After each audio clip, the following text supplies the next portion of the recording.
Jokul TV, la télé de la jeunesse.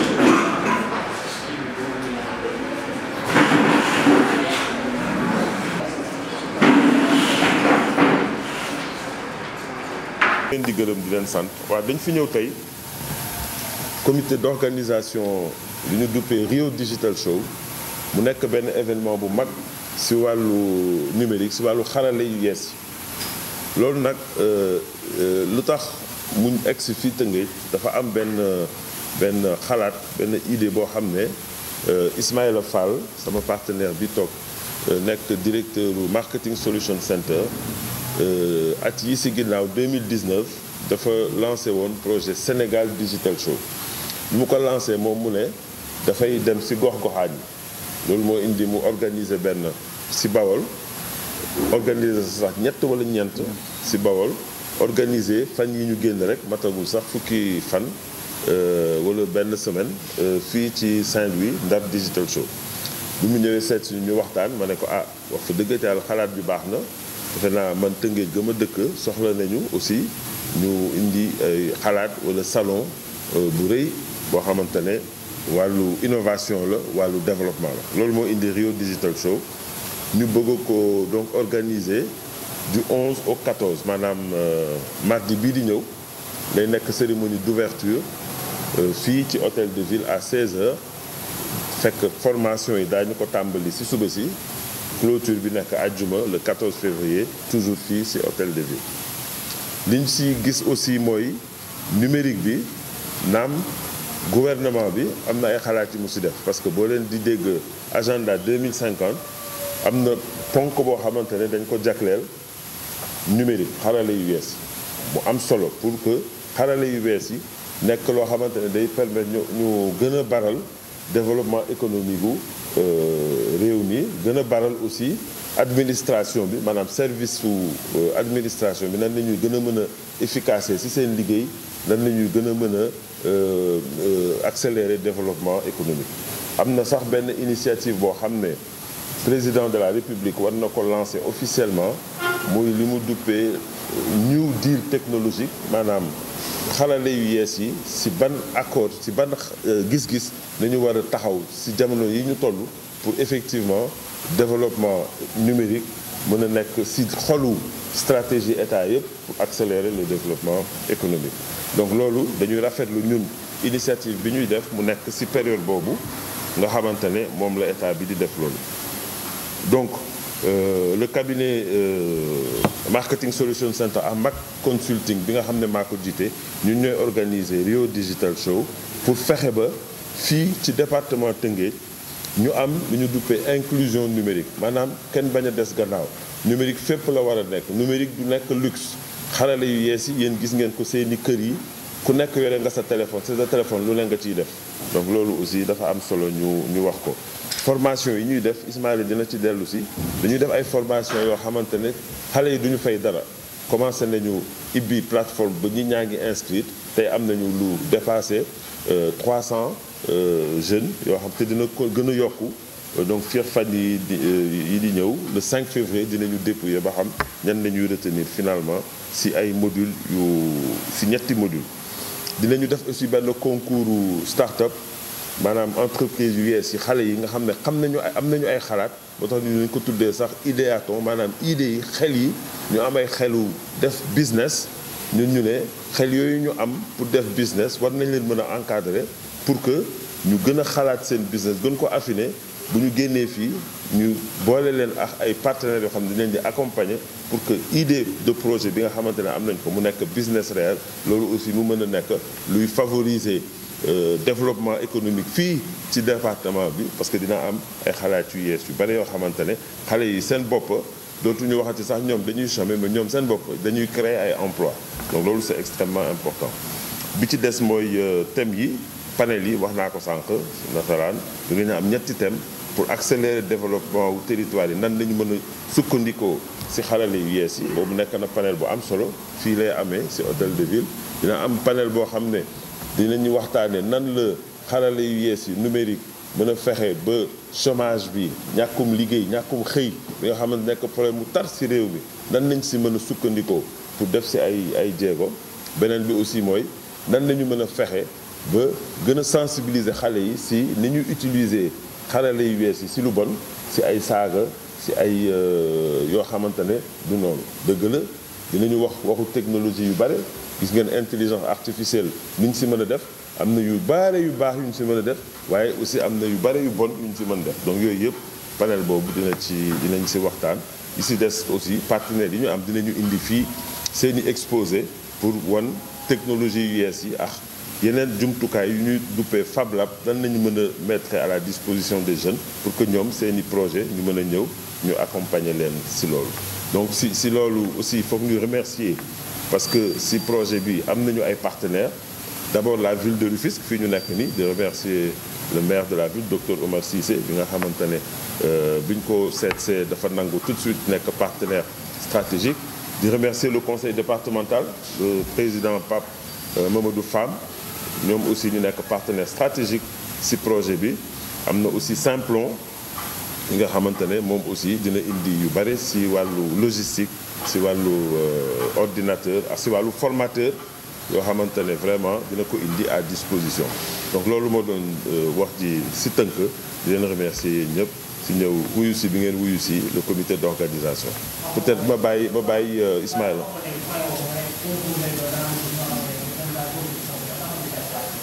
banti hackathon bi waaw boobu en fait dañu lancer ci plateforme yi dañu ci def nag ay critères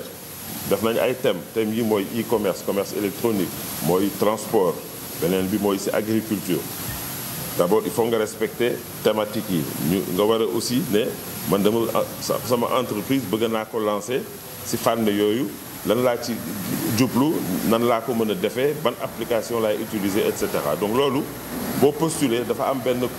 comité de sélection boo xamante ne daañu saytu pour xool est-ce que ñiy dugal seen dossier yëpp conforme na ak critères yi pour ñu présélectionner leen bu ñu leen présélectionner nag dañuy leen di woo fii ci EFI donc centre régional CRPE def fa ay équipe yu bare si comité d'organisation bi ak si projet bi am nañu donc vraiment koo xam ne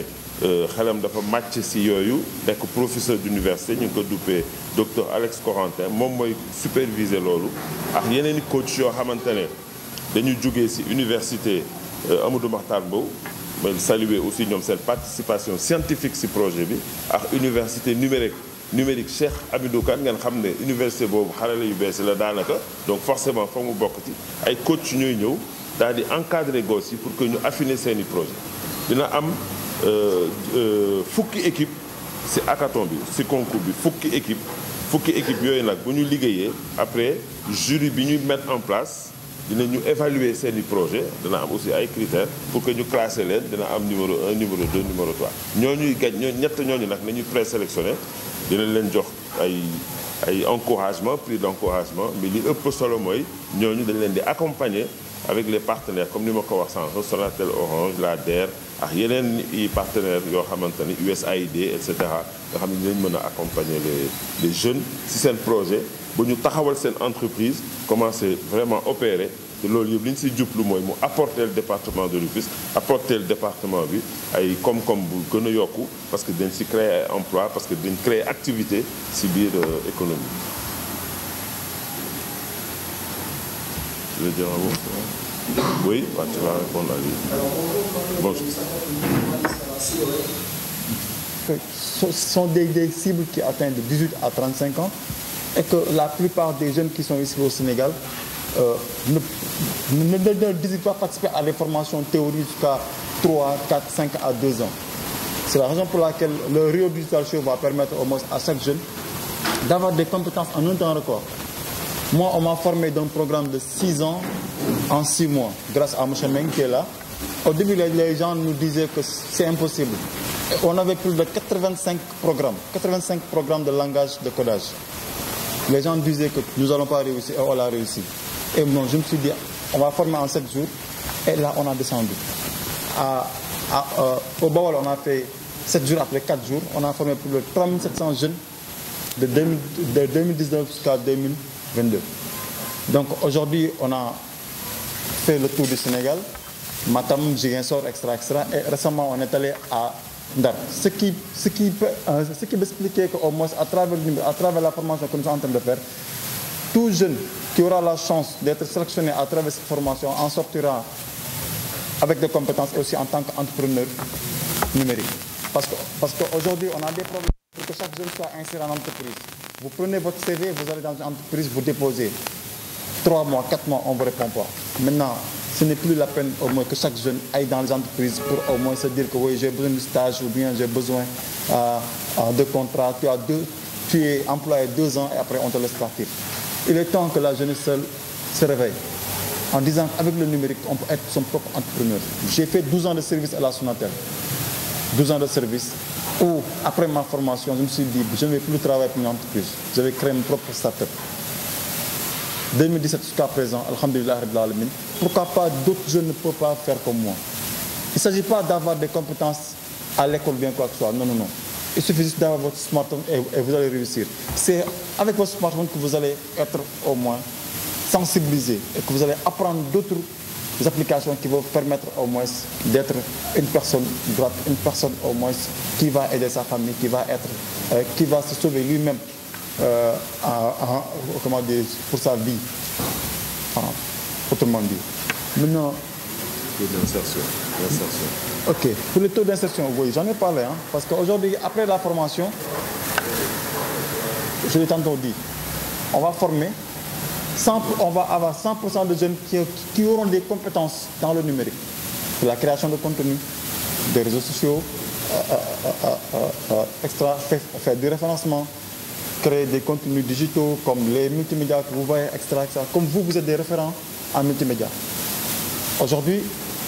vous travaillez pour une structure, d'accord? Mais derrière les structures, vous mettez le contenu sur les réseaux sociaux. Et pour que la télé marche, il faut qu'au moins que vous ayez des partenaires derrière, des partenaires à qui vous mettez leur bannière pour que ça sorte. Et le nombre de vues est payé. Et ces nombres de vues vont aussi être payés par les agents qui sont là-bas. C'est là que je vais expliquer un peu votre inquiétude sur comment l'État du Sénégal, ou bien comment les réseaux sociaux, à travers TikTok que vous parlez, nous, on n'a pas besoin que TikTok nous paye. TikTok, toutes les plateformes sont là pour permettre à des personnes de gagner leur vie. Parce que TikTok, lui, il voit que vous avez des contenus, vous avez 100 000, 200 000 vues. Mais sachant derrière que vous avez ouvert gratuitement, vous n'avez rien payé. Maintenant, lui, il utilise vos données. Et c'est ces données-là, lui, qui lui permet au moins de créer des packages pour vous permettre au moins d'augmenter votre audience. Et nous, on a pensé à ça pour dire que, mais pourquoi pas, les contenus que nous mettons sur les réseaux sociaux, pourquoi on parle de proposer à l'État du Sénégal? En disant que l'État du Sénégal, il y a vous, en tant que journaliste, vous faites des contenus pour eux, mais après, dès que la personne regarde à la télé, c'est fini. Il y a des sensibilisations sur les maladies infectieuses. Il y a des sensibilisations sur les accidents, etc., etc. On fait des contenus. Et on prend à ces jeunes-là, on dit que maintenant, si vous faites la communication de ces contenus, si vous les partagez dans vos réseaux sociaux, sachant que aussi, les bénéficiaires n'ont pas le droit d'utiliser des informations néfastes, des informations qui au moins aggravent, qui au moins des nudités, etc., etc. Ils n'ont pas le droit de le mettre sur la plateforme. On veut une plateforme saine. Dans le projet, on change le comportement des jeunes sur l'utilisation des réseaux sociaux. Parce que maintenant, ils sont devenus des ambassadeurs du numérique en tant qu'au moins entrepreneurs. Maintenant, le cas du Sénégal dit que oui, maintenant, je vais utiliser une frange gérée par M. Abdelkarim Meng, qui est un référent au moins dans le domaine de la communication digitale. On dit, M. Meng, on a besoin au moins que vous nous recrutez 3 millions de jeunes. Et ces 3 millions de jeunes, chaque jour, M. Meng reçoit des contenus de l'État du Sénégal, des contenus des ONG qui sont ici, des contenus des banques, des contenus des opérateurs téléphoniques.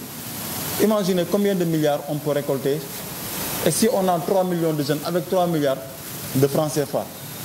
on peut au moins, chaque jeune peut avoir au moins 200 000 jusqu'à 300 000 francs par mois.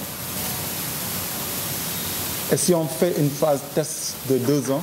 vous allez voir, vous n'allez plus entendre des grèves, vous n'allez plus entendre des voyages de l'immigration clandestine, etc., etc., etc., etc. Donc, voici l'impact que nous donnons à ces jeunes-là. Et pour dire, on s'engage à dire que,